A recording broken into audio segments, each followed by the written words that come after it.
हाँ जी भाई, टेस्ट में किसी को कुछ पूछना है तो पूछ लीजिए।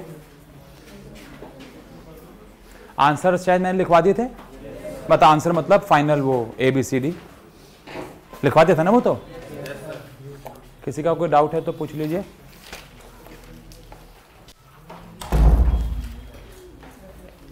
ऑल्दो मैंने आपको बताया था कि मोस्टली क्वेश्चन कहां से थे, NCERT से, तो करवा रखे हैं कहीं ना कहीं।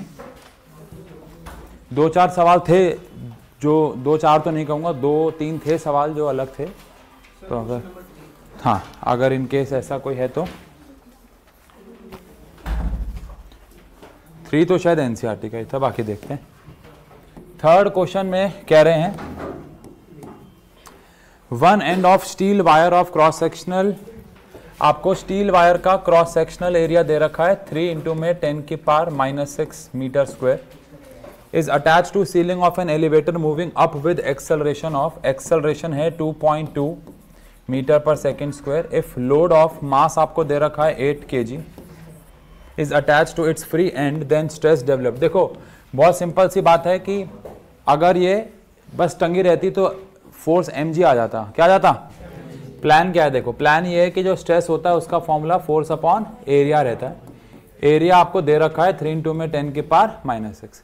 अभी तक क्या होता था कि फोर्स को हम लोग किसके बराबर रख सकते थे, फोर्स को हम लोग बराबर रख सकते थे mg के। लेकिन अब क्योंकि ये जो एलिवेटर है वो ऊपर जा रही है नीचे जा रही है, वो ऊपर जा रही है, तो ऊपर जाते वक्त जो नेट एक्सेलरेशन हो जाता है, क्योंकि ऊपर जा रहे हैं तो ऊपर जाते वक्त आपको याद होगा कि जो एक्सेलरेशन होता है वो बढ़ता है, तो एक्सेलरेशन g+a हो जाएगा, यानी कि 9.8 मान लें क्या, या कुछ बोल रखा है देख लेंगे, आसपास आ जाएगा। 9.8 प्लस 2.2 विच इज 12 आ गया, 12 मीटर पर सेकेंड स्क्वायर।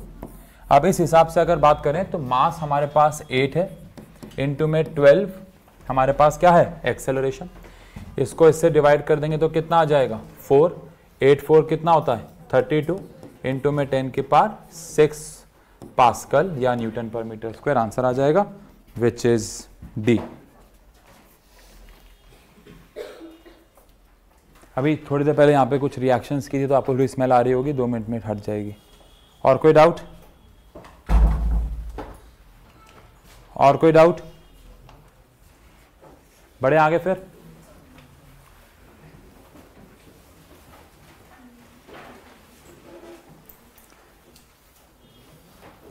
ठीक है,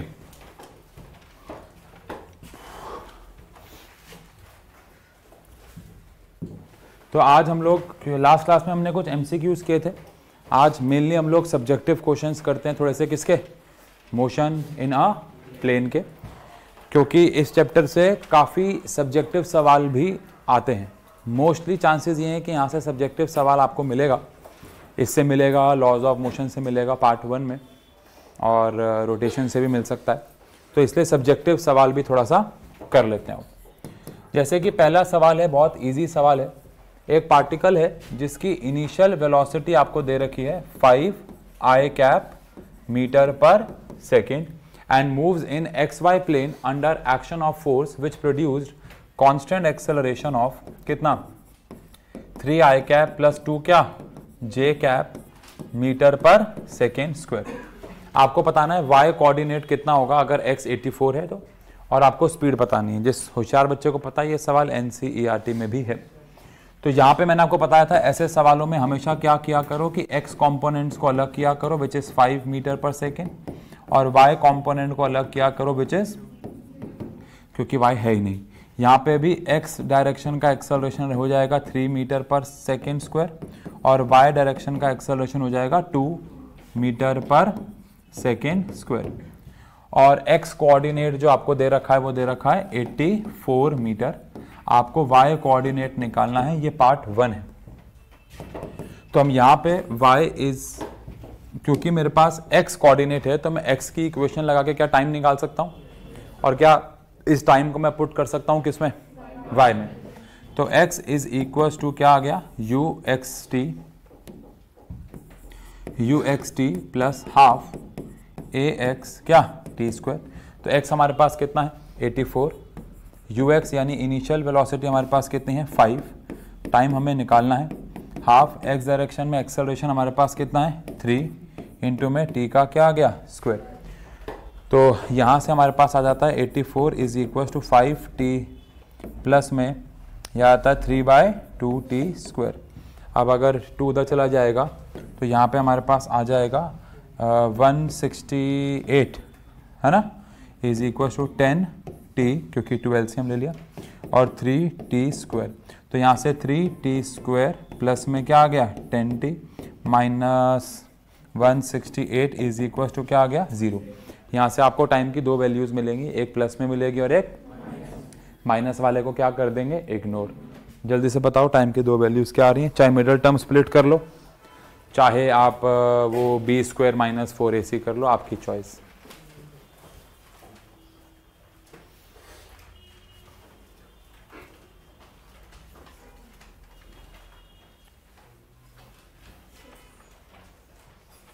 सिक्स सेकेंड।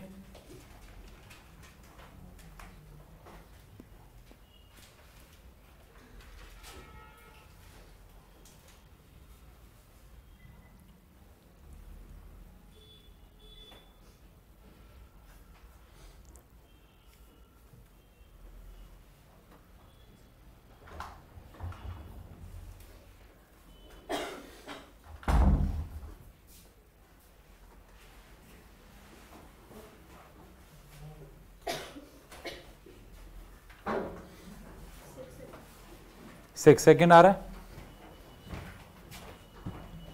और एक कौन सी आ रही है, एक 6 है और एक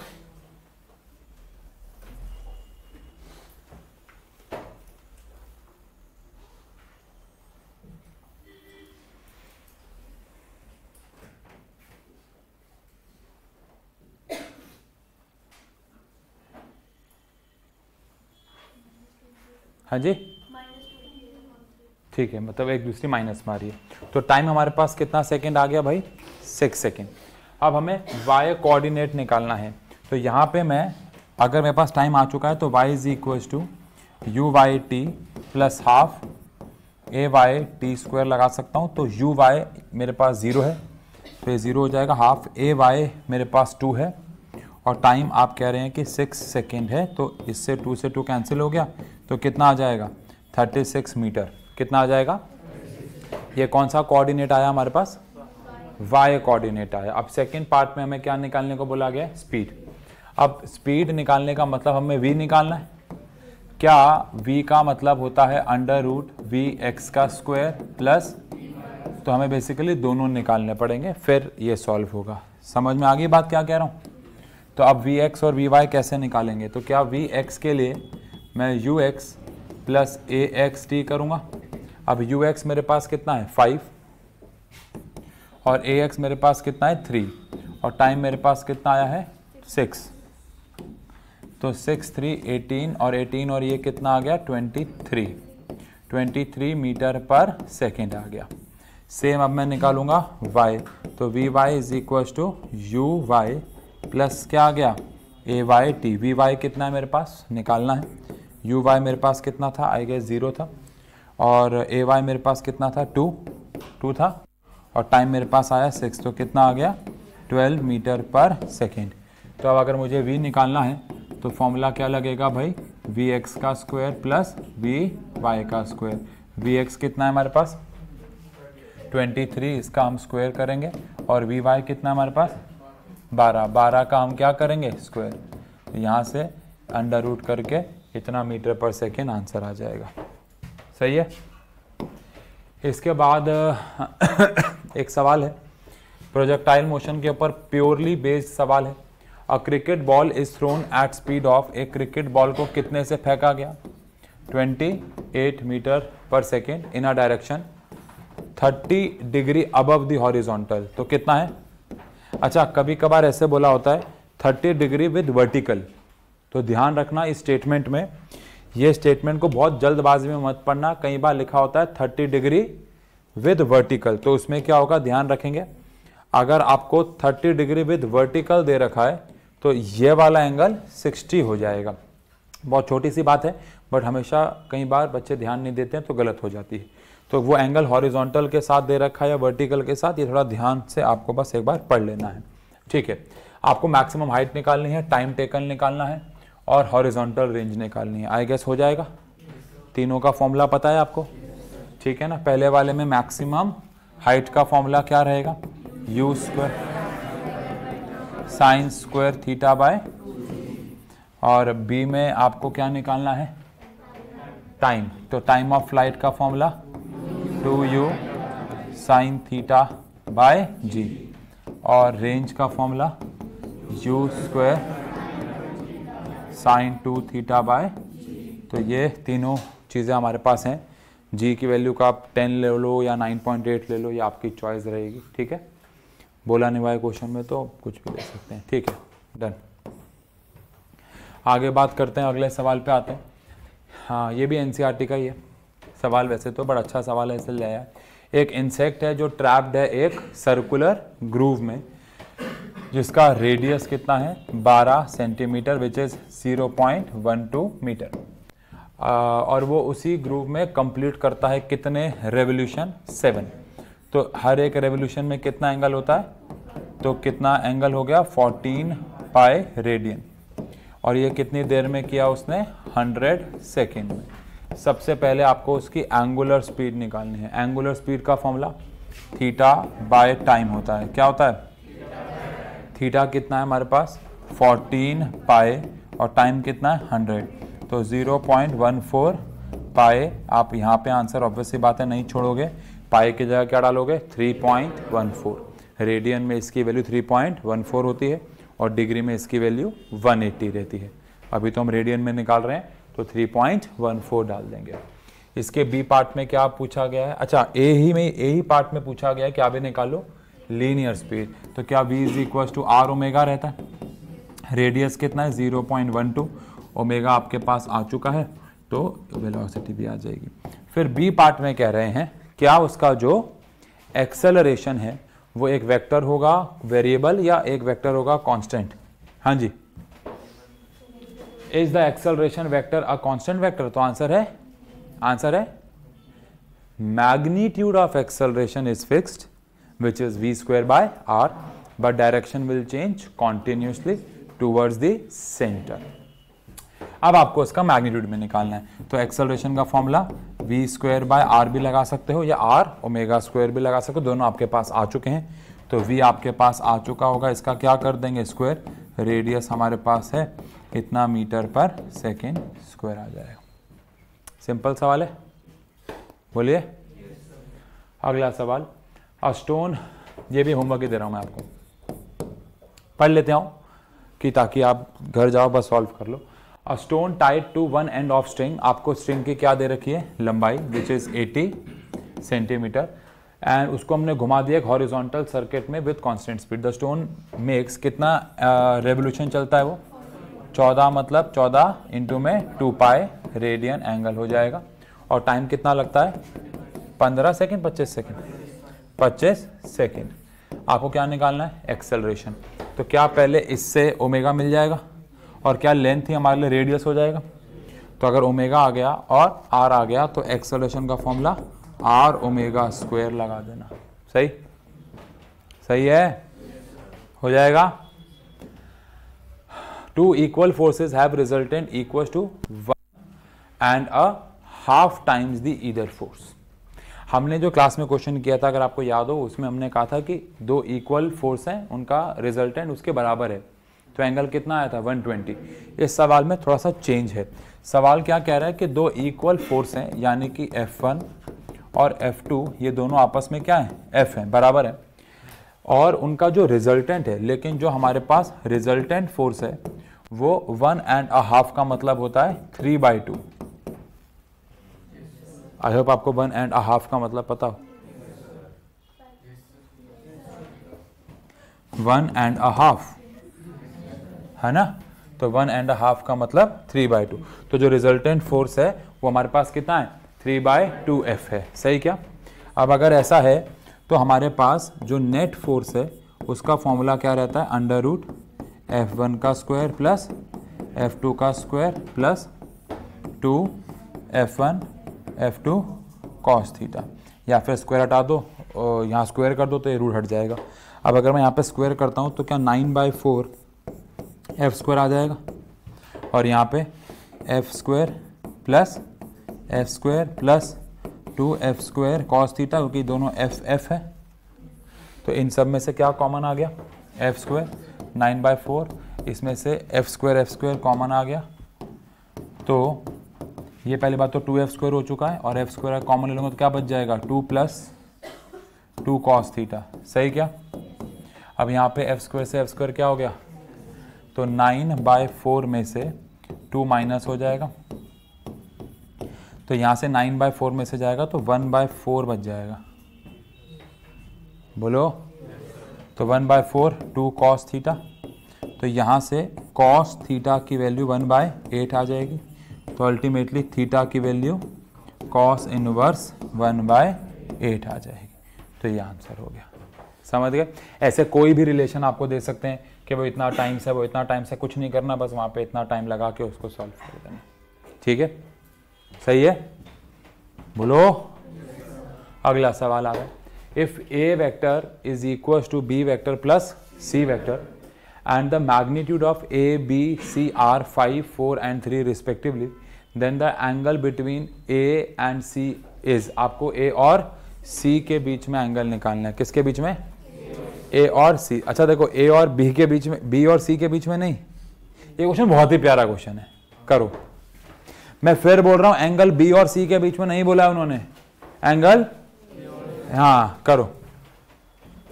इसको दो तरीके से कर सकते हो, एक है फिजिक्स लगा के, थोड़ा सा मुश्किल हो जाएगा वो, एक है सिंपल मैथ्स लगाओ, काम हो जाएगा। क्या आपको पाइथागोरन ट्रिपलेट पता है क्या होते हैं, जो किसको फॉलो करते हैं, पाइथागोरस थ्योरम को, बस लगाओ, हो गया काम।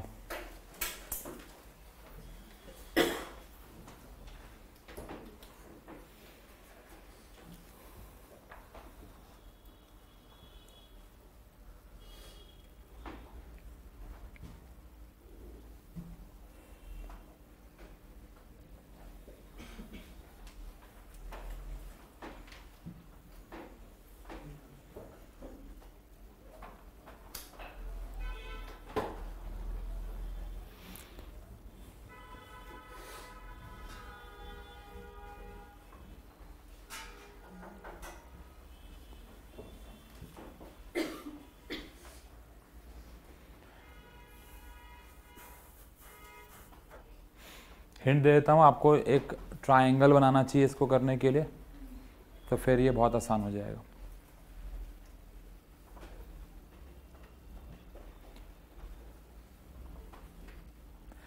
सिर्फ ट्रायंगल बनाना, ऐसे कोई टोटका नहीं है कि ट्रायंगल बनाओगे हो जाए, ट्रायंगल में मेजरमेंट भी लिखनी है, एंगल भी नापने हैं।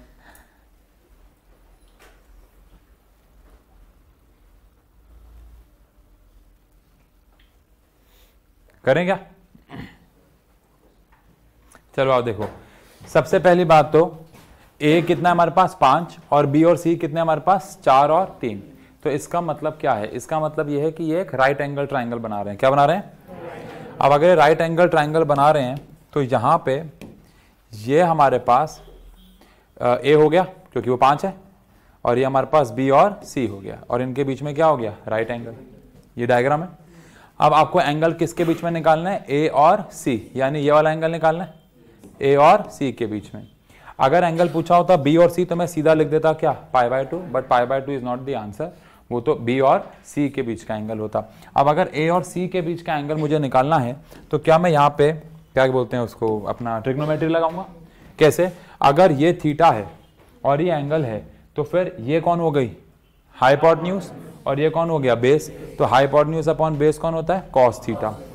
तो यहाँ पे मैं लगाऊंगा कौन सा concept, cos theta which is hypotenuse upon, sorry base upon hypotenuse, सही है क्या। अब यहाँ पे कॉस थीटा में बेस कितना है हमारे पास C, और हाइपोटेन्यूज कौन है A, तो C की वैल्यू कितनी है हमारे पास, कितनी है 3, और हाइपोटेन्यूज की वैल्यू कितनी है 5, तो हमारे पास कॉस थीटा की वैल्यू कितनी आ गई, 3/5 आ गई, और ऑब्वियसली बात है थीटा कितना आ जाएगा, cos inverse 3/5 which is A option. सही क्या? तो राइट एंगल ट्राइंगल होगा, लेकिन एंगल π/2 नहीं होगा। π/2 कब होता? जब किसके बीच में पूछा होता? अच्छा, अगर ये वाला एंगल पूछेंगे तो शायद आप समझ पा रहे हो, आंसर 4/5 आ जाएगा। बट वो पूछा ही नहीं आपसे, एंगल पूछा ए और सी के बीच में। ए और सर आपको कैसे पता लगा बी यहाँ है सी यहाँ है? उससे कोई फर्क नहीं पड़ रहा, आप उधर ले लो तब भी एंगल ना, फिर ये बेस हो जाएगा, तो उससे कोई फर्क नहीं पड़ रहा बी और सी कहाँ। हाँ, बस ये फर्क पड़ रहा है कि ए हमारा हाइपोटेन्यूज होना चाहिए, वो इंपॉर्टेंट है और वो कॉमन सेंस की बात भी है। हाइपोटेन्यूज बेस और परपेंडिकुलर से हमेशा बड़ा रहता है। आई होप सबको पता है बात, ठीक है। चलो अगले सवाल पे आते हैं। अगला सवाल क्या कह रहा है भाई? अगला सवाल कह रहा है given 2 vectors a vector and b vector, आपको ये सारे पार्ट करने हैं। इसमें से पहला मैं कराता हूँ, दूसरा आप करना, तीसरा होमवर्क हो जाएगा। सही है? हमारे पास 2 वेक्टर्स हैं, हमें सबसे पहले एरिया ऑफ क्या निकालना है? ट्राइंगल जो ए और बी से बना है। फिर निकालना है एरिया ऑफ पैरेललोग्राम जो ए और बी से बना है। फिर निकालना है एरिया ऑफ पैरेललोग्राम जिसके डायगोनल ए और बी है। ठीक है ना? अब बताओ एरिया, अगर पहला पार्ट की अगर बात करें अभी, तो अगर मुझे एक ट्राइंगल बनाना है जिसकी साइड्स हमारे पास ए और क्या है? बी है। अब मुझे इसका क्या निकालना है? एरिया। अच्छा, एरिया ऑफ ट्राइंगल का फॉर्मूला क्या होता है? Half base into height. Base कौन है? ए, लेकिन हाइट बी नहीं है। क्या अगर यहां से एक ट्राइंगल बनेगा तो ये हाइट होगी, और ये हाइट कितनी होगी? अगर ये एंगल थीटा है, अगर ये एंगल, तो क्या ये हाइट बी कॉस थीटा होगी या साइन थीटा होगी? थीटा के सामने वाला, तो क्या हो जाएगा? बी। और इन शॉर्ट मुझे थीटा निकालना पड़ेगा पहले, और थीटा मुझे तीनों ही केस में काम आएगा ही आएगा। तो सबसे पहले क्या निकाल लेते हैं? तो बताओ 2 वेक्टर्स के बीच में थीटा कैसे निकालते हैं? तो आंसर है डॉट प्रोडक्ट से। क्या? tan? आंसर है डॉट प्रोडक्ट से। मैंने पता था जब भी 2 वेक्टर दे रखे हो उनके बीच का एंगल आप किससे निकालोगे? डॉट प्रोडक्ट से। सबसे पहले एंगल निकाल लेते हैं। कैसे भाई? ए वेक्टर डॉट बी वेक्टर बराबर होता है ए का मैग्नीट्यूड बी का मैग्नीट्यूड कॉस थीटा। ए वेक्टर डॉट बी वेक्टर करते हैं, 3 इंटू में 1 3 प्लस 1 इंटू में -1, सही कह रहा हूँ, और 1 इंटू में -1, सही कह रहा हूँ। और यहाँ पे इसका मैग्नीट्यूड बोलो, 3 का स्क्वायर 9 प्लस 1 प्लस 1, और इसका बोलो 1 प्लस 1 प्लस 1। अबे बोलो बे। तो यहाँ पे क्या आ गया? 1, क्या बात है। और यहाँ पे कितना आ गया? 11 और √3, क्या आ गया? Cos theta. 11 इंटू में कितना आ गया? कॉस थीटा की वैल्यू कितनी आ गई? 1 में √33। ये तो आ गई 1 में। अब अगर कॉस थीटा ये आ गया तो साइन थीटा क्या आएगा? अगर कॉस थीटा, अच्छा एक वैसे एक और आइडिया है अभी एकदम से मेरे दिमाग में, कि अगर यहां पे b साइन थीटा है, क्या है? तो क्यों ना मैं a क्रॉस b कर दूं? बेटा देखो, ये मत करो, एकदम से हिट हुआ कि हमारे पास एक छोटा तरीका भी तो है। कैसे? देखो, क्या एरिया ऑफ ट्राइंगल, क्या area of triangle half base into में हाइट भी तो होता है, सही कह रहा हूं। अब हाफ बेस कौन है? ए वेक्टर, और हाइट कौन है? B sine theta. अब आप बताओ ए बी साइन थीटा क्या होता है? एक, बेटा साइन है, ए क्रॉस क्या होता है? तो half A vector cross B vector. Obvious सी बात है, वो तो मैग्नीट्यूड के फॉर्म में निकालेंगे हम। इसका मतलब यह है कि हमें कुछ एंगल निकालने की जरूरत नहीं पड़ेगी, सिर्फ इनका क्या निकाल लो? Cross product. क्या निकाल लो? आओ क्रॉस प्रोडक्ट निकाल लें। ए वेक्टर क्रॉस बी वेक्टर निकालेंगे अगर, तो यहाँ पे क्या आ जाएगा? आई कैप जे कैप और के कैप। यहाँ पे क्या आएगा बोलो? 3 1 1। यहाँ पे क्या आएगा? 1 -1 और -1। तो यहाँ पे क्या आ गया? आई कितना आ गया? -1 + 1, सही है क्या? -j -3 -1 प्लस के -3 -1। तो क्या आ गया? हट गया है, तो कितना आ गया? 4j कैप 4k कैप, सही क्या? 4j कैप और अगर इसका मैग्नीट्यूड निकाल लो तो, इसका अगर मैग्नीट्यूड निकाल लो तो बताओ, 4 का 16, 4 का 16, 16 बोलो 32, कितना आ गया? तो यहाँ पे आ गया हाफ ऑफ क्या, √32। क्या मैं √32 को 4√2 लिख सकता हूँ? इससे काट दूंगा तो आंसर आ जाएगा 2√2।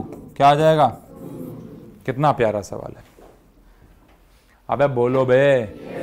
अब सेकंड पार्ट आपको करना है, नहीं करोगे मैच करेंगे, जल्दी करो। तो यहां पे एंगल निकालने की जरूरत नहीं है,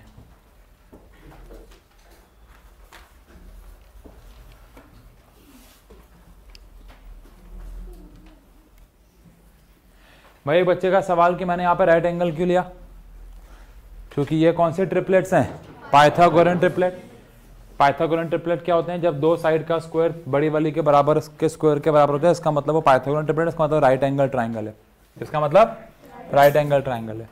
आई होप आपको पैरेललोग्राम के एरिया का फॉर्मूला पता है। क्या होता है? बेस इनटू, तो फिर आंसर तो आ गया 4√2। पर ये एमसीक्यू नहीं है, सॉल्व करना पड़ेगा आपको।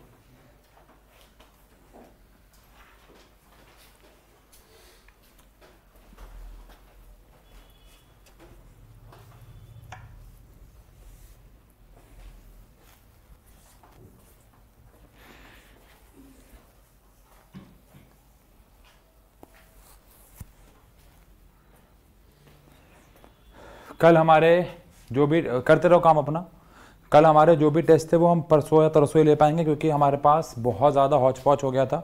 ऑप्शंस हमारे पास हैं, लेकिन हम आपका भला भी तो सोचते हैं ना, क्योंकि अगर मेरे को आपकी क्लास 5:30 बजे लेनी थी, काम करते रहो अपना, कितने बजे लेनी थी? 5:30, लेकिन टेस्ट का टाइम मिल रहा था 2:30 बजे। अब 2:30 से 3 टेस्ट तो ले लूँ, लेकिन जो बच्चे दूर से आते हैं वो ना तो क्लास ले पाएंगे या तो टेस्ट, पर मैं चाहता हूँ कि क्लास भी हो और क्या भी हो। तो कल हम लोग 5:30 बजे क्या ले रहे हैं? क्लास। मंडे को टेस्ट ले रहे हैं केमिस्ट्री का और ट्यूसडे को टेस्ट ले रहे हैं फिजिक्स का। क्लास की मुझे टेंशन नहीं है, रात को कभी भी ऑनलाइन लेके कोर्स कंप्लीट करा देंगे, लेकिन क्लास और टेस्ट दोनों ज़रूरी हैं। इसलिए कल क्लास होगी 5:30 बजे थर्मोडायनेमिक्स की, चैप्टर शुरू भी करेंगे ख़त्म भी करेंगे, और अपना केमिस्ट्री का टेस्ट मंडे को होगा क्लास में ही, और फिजिक्स का टेस्ट ट्यूसडे होगा क्लास में ही।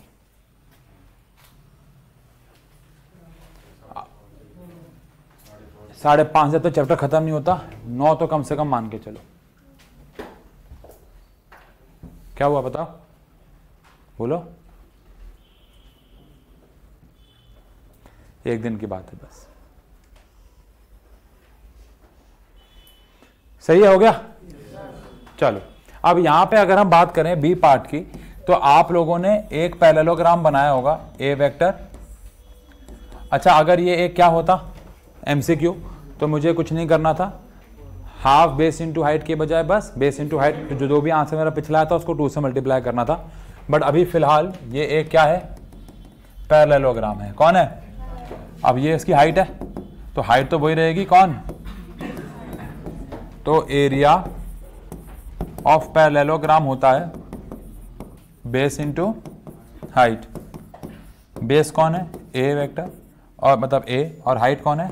B sine theta. तो क्या ये ए क्रॉस, हाँ आप ऐसे बोल सकते हो कि मैंने पीछे निकाला है हाफ ए क्रॉस, क्योंकि ये पार्ट किया है आपने, तो आप सीधा उसका इस्तेमाल कर सकते हो कि मैंने पीछे से लिखा है उसको, चाहे फर्स्ट इक्वेशन मान लो, ऐसा कुछ कर लो, जो भी कर लो, कि हमारे पास 4√2 आंसर आ जाएगा।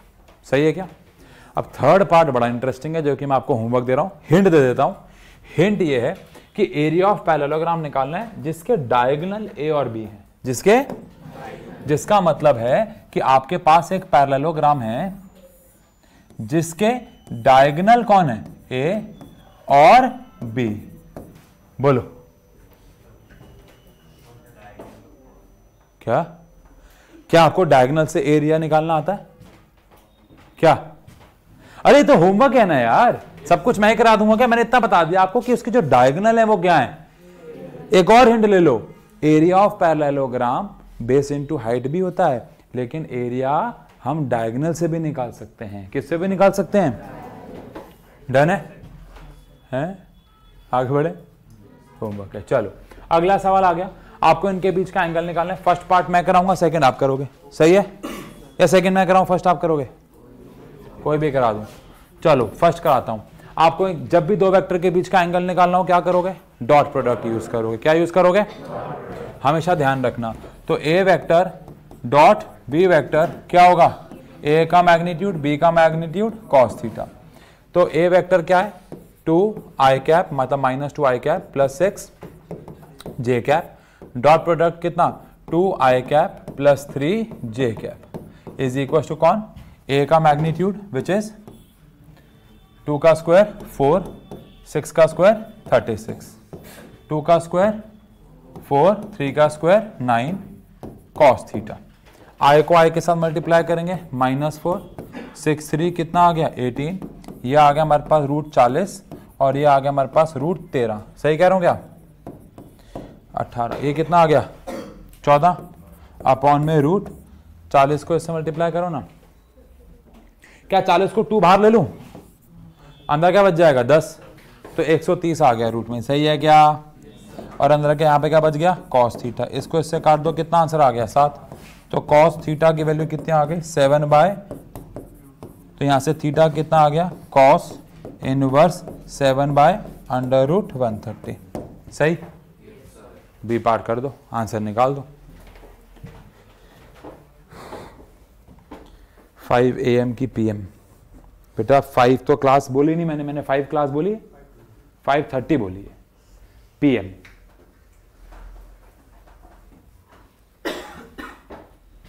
AM आ सकते हो क्या? नहीं आ सकते ना, आ जाओगे AM? यार वो बच्चा बड़े दूर से आते हैं। तुम शाम को आ रहे हो पहले बताओ? हाँ, नहीं तो AM ही रख देते हम। सिमरन आ जाती AM में। AM आसान है, क्या बात कर रहे हो? धुंध बूंद वो सब कुछ दिक्कत नहीं।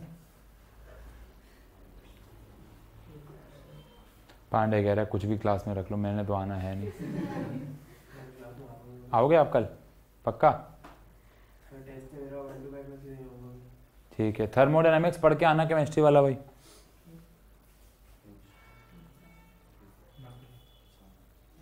नब्बे? अच्छा एग्जैक्ट आ गया क्या? अच्छा जी, बहुत बढ़िया।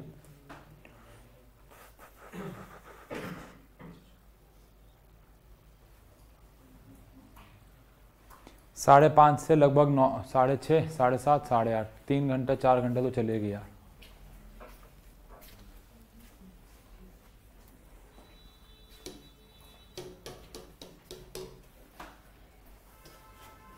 डन है? एग्जैक्ट कह रहे हैं भाई बच्चे।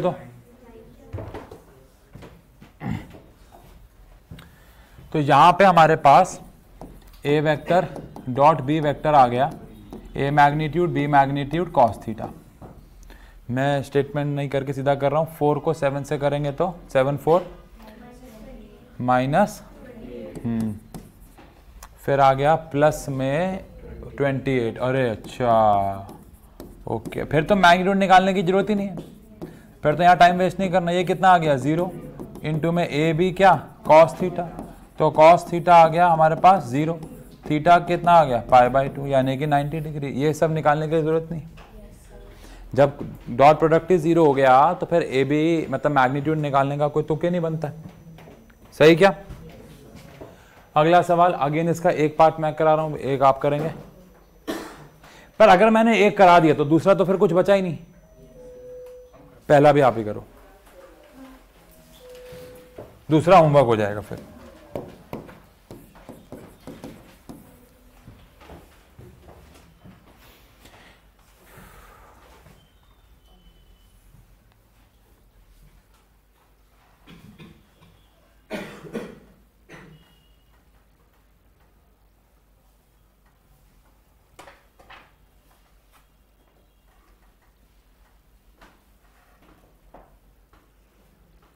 ये एक सब्जेक्टिव क्वेश्चन है तो प्लीज़ उसको उसी तरीके से करें, रिक्वेस्ट है। एमसीक्यू की आदत ना डालें।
यह है क्या?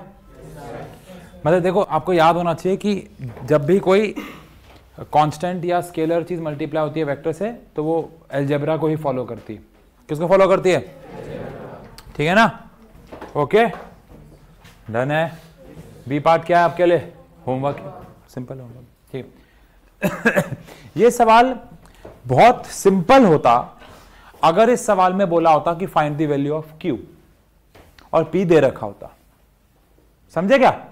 चलो एक सवाल लिखते हैं। ठीक है, एक सवाल लिखते हैं। इससे पहले लिखो, सवाल है if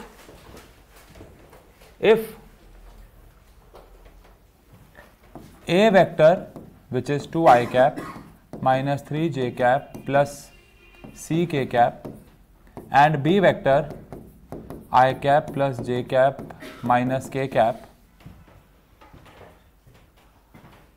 are perpendicular parallel to each other are parallel to each other are perpendicular to each other then find the value of c question क्या है समझे आप? क्वेश्चन है कि a और b आपस में क्या है? परपेंडिकुलर है। क्या है? आपको c की वैल्यू निकालनी है। क्या आपको ये बात पता है कि जब भी कोई दो वेक्टर आपस में क्या होते हैं? परपेंडिकुलर वेक्टर्स होते हैं, तो उनका जो डॉट प्रोडक्ट होता है क्या होता है? वो क्या हो जाता है? 0। और जब कोई पैरेलल वेक्टर्स होते हैं, कौन से वेक्टर्स होते हैं? तो उनका जो क्रॉस प्रोडक्ट होता है वो क्या हो जाता है? 0। आई होप इसके पीछे का रीजन भी पता हो। परपेंडिकुलर वेक्टर्स के बीच में एंगल क्या होता है? 90, और ए बी कॉस 90 क्या हो जाता है? 0। पैरेलल वेक्टर्स में एंगल क्या होता है? 0, और ए बी साइन 90 में और साइन 0 में साइन 0, तो वो 0 हो जाता है सब। तो इसलिए ये एक बहुत इंपॉर्टेंट चीज़ है। अब जैसे यहाँ पे बोल रखा है हमें कि A vector is perpendicular to B, तो क्या ऐसा कहते हैं कि A vector dot B vector ये किसके बराबर होगा? 0 के। अब ए को ए के साथ मल्टीप्लाई करेंगे तो कितना आ जाएगा? 2। जे को जे के साथ करेंगे तो -3, और के को के के साथ करेंगे तो -c इज इक्वल टू क्या आ गया? 0। तो यहाँ पे आ गया -1 - c is equal to 0। c की वैल्यू आ गई -1। यानी कि ये तो बहुत ही सिंपल सवाल है। बोलो मजा कब आएगा इस सवाल में? अब इस सवाल में देखो क्या है, आपको पहले तो ये नोट करो, फिर मैं इसको बड़ा कर देता हूं वापस से।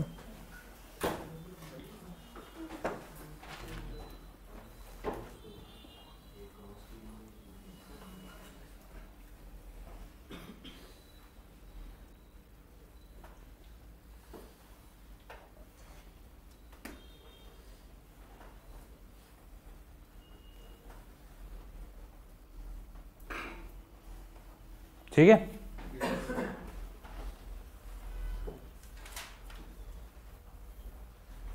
अब सुनो। अब क्योंकि हटा दे इसको। अब क्योंकि इस सवाल में हमें ऐसे बोल रखा है कि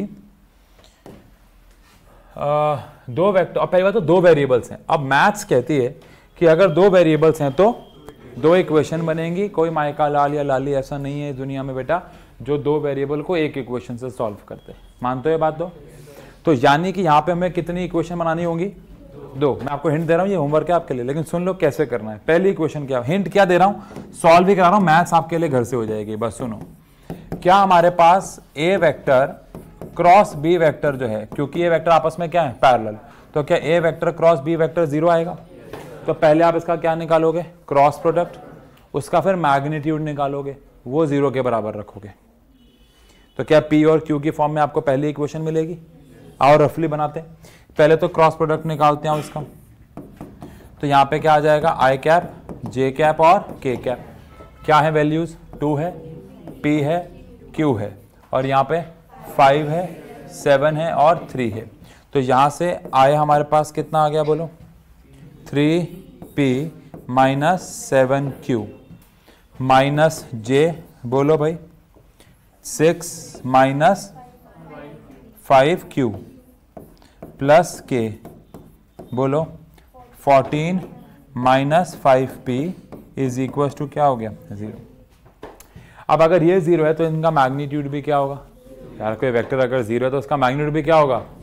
तो फिर i के साथ कौन है बोलो 3p माइनस 7q का होल स्क्वायर प्लस कौन, प्लस ही हो गया ना 6 माइनस 5q का होल स्क्वायर, और यहाँ पे 14 माइनस 5p का whole square is equal to क्या 0। तो यहाँ पे आपको p और q की फॉर्म में एक इक्वेशन मिलेगी। अरे बोलो दूसरी इक्वेशन क्या बनाओगे बताओ। वेरी गुड, बट क्या डॉट प्रोडक्ट 0 होगा, नहीं डॉट प्रोडक्ट 0 थोड़ी ना होगा। पहली बात तो यहां से आपको मिलेगी फर्स्ट इक्वेशन। अब डॉट प्रोडक्ट कैसे लिखूंगा, ए वेक्टर डॉट बी वेक्टर क्या होगा, ए का मैग्नीट्यूड बी का मैग्नीट्यूड कॉस थीटा। अब इनको तो मल्टीप्लाई कर देंगे, कॉस थीटा की वैल्यू क्या लेंगे, क्या जब दो वेक्टर पैरेलल होते हैं आपस में तो उनके बीच में एंगल कितना होता है 0, कॉस 0 कितना होता है 1। तो क्या अगर यहाँ पे एंगल 0 डिग्री हुआ तो a vector dot B vector बराबर हो जाएगा ए का मैग्नीट्यूड और, अब इनका डॉट कैसे निकालेंगे, आई को आई के साथ 5 दूनी 10, जे को जे के साथ 7p, के को के के साथ 3q इज इक्वल टू इनका क्या मैग्नीट्यूड, ए का मैग्नीट्यूड बोलो 2 का स्क्वायर p का स्क्वायर q का square 4p square q square, और यहाँ पे 5 का स्क्वायर 7 का स्क्वायर 3 का स्क्वायर, 5 का स्क्वायर 7 का स्क्वायर 3 का स्क्वायर। सही है क्या, कि यहाँ से आपको सेकेंड इक्वेशन मिलेगी किसकी फॉर्म में, ऑब्वियस सी बात है आपको स्क्वायर करना पड़ेगा। अच्छा ऐसा भी हो सकता है अगर आपकी किस्मत अच्छी हुई कि यहाँ पे कुछ ऐसे कुछ नंबर्स आ जाएंगे, नहीं आएंगे क्योंकि यहाँ पे 7p का स्क्वायर आएगा which is 49p square, 49p square शायद ही बन रहा है यहाँ, नहीं हाँ नहीं, 3p का स्क्वायर कितना हुआ और यहाँ 9 और 25 कुछ नहीं बन रहा। ठीक है, तो क्या करना पड़ेगा आपको, इस इक्वेशन से किस किलो निकालनी पड़ेगी p की, उसमें पुट करनी पड़ेगी। कैलकुलेशन तो बहुत ज्यादा है बट सवाल का कंसेप्ट समझ में आया।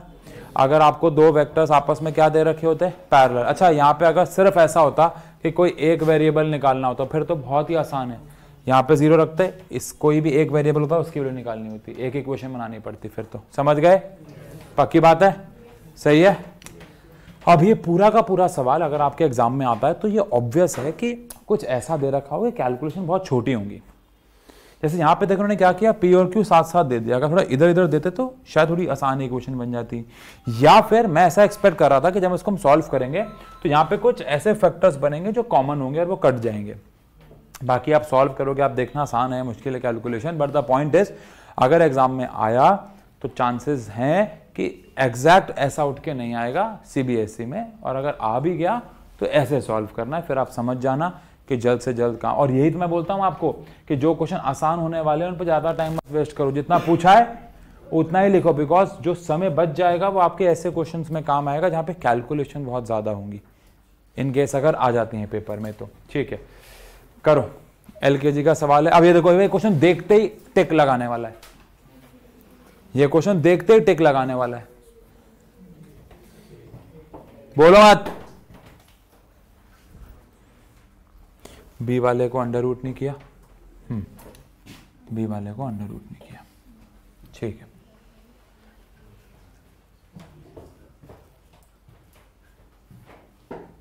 कितनों का आंसर है ए, कितनों का आंसर है बी, सी,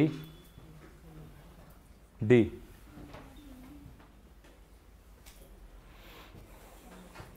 क्या करते हो यार,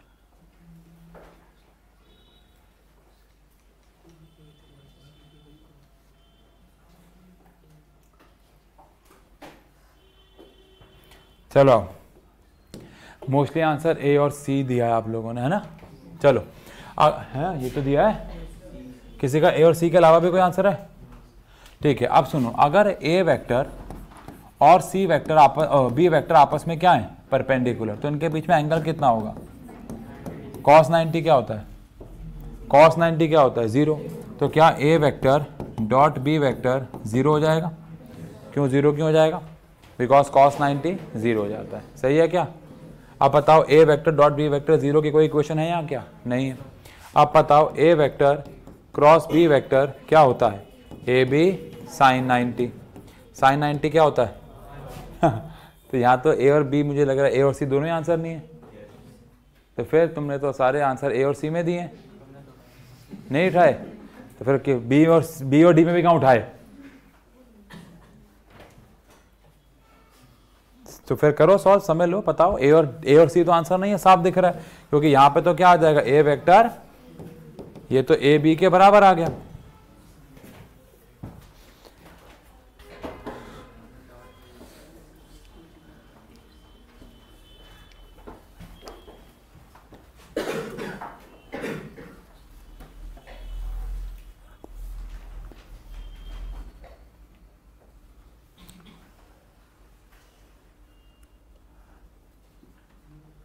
अच्छा, डॉट का मतलब आप समझ गए हो?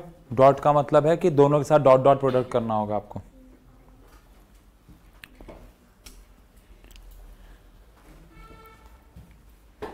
अच्छा क्वेश्चन है। मुझे लगा था इनमें से कोई आंसर होगा, इसलिए मैं कहा देखते हो जाएगा, बट है नहीं, इसलिए फिर देखते हुआ नहीं, है ना? यही तो रीजन है। लेकिन पेन से तो हो जाएगा, आप कर दोगे आप लोग।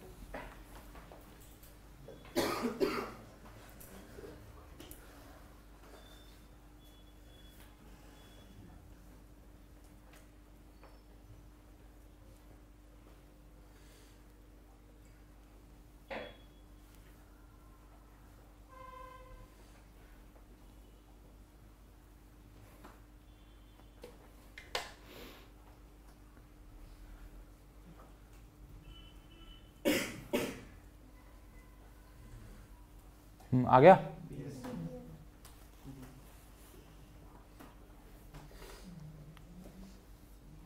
बी फॉर बॉल सबका?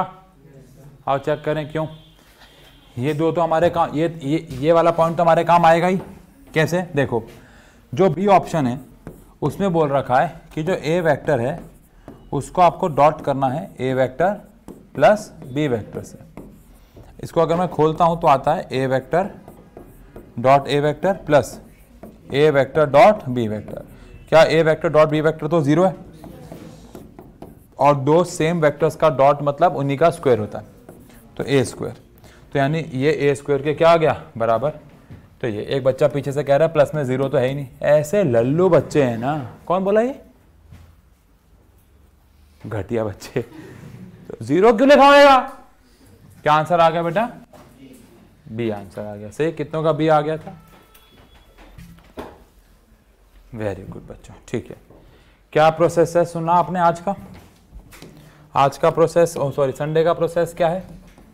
संडे को हमारी कितने बजे क्लास है? 5:30 से, जब तक चैप्टर समाप्त नहीं हो जाता, लगभग 9। अब 9:15 हो रहा होगा तो चैप्टर खत्म ही करेंगे। मंडे को 6:15 ग्रुप पर डाल दूंगा, ये 6:15 बजे टेस्ट है, जो आपको टॉपिक बोल रखा है किसका? पार्ट 1 का। और ट्यूसडे को 5 बजे टेस्ट है किसका? चैप्टर 4 नहीं बोला हुआ? यूनिट्स एंड मेजर में motion straight line, motion plane. हाँ ठीक है, 1, 2 और 3 का, ये ध्यान रखना। अच्छा बेटा, जो भी टेस्ट में एब्सेंट हुआ अगले दिन क्लास में बैठेगा नहीं, वहाँ बैठ के टेस्ट देगा, चेक हम करेंगे नहीं, बेइज्जती अलग से करेंगे, पेरेंट्स से बात भी करेंगे, तो फायदा क्या, आके टेस्ट दे देना, ठीक है। दूसरी बात ध्यान रखना, इन्हीं दिनों में यानी कि मंडे को और ट्यूसडे को ही मंडे को तो सॉरी नहीं, ट्यूसडे को हमारी रात को क्लास भी होगी 10 बजे के आसपास। कितने बजे के आसपास? जहाँ पे हम लॉज ऑफ मोशन पढ़ेंगे। क्या पढ़ेंगे? और फिर अगले दिन आके असाइनमेंट कर लेंगे। मतलब अगर वो एक बारी में ख़त्म हुआ तो, वैसे मुश्किल है।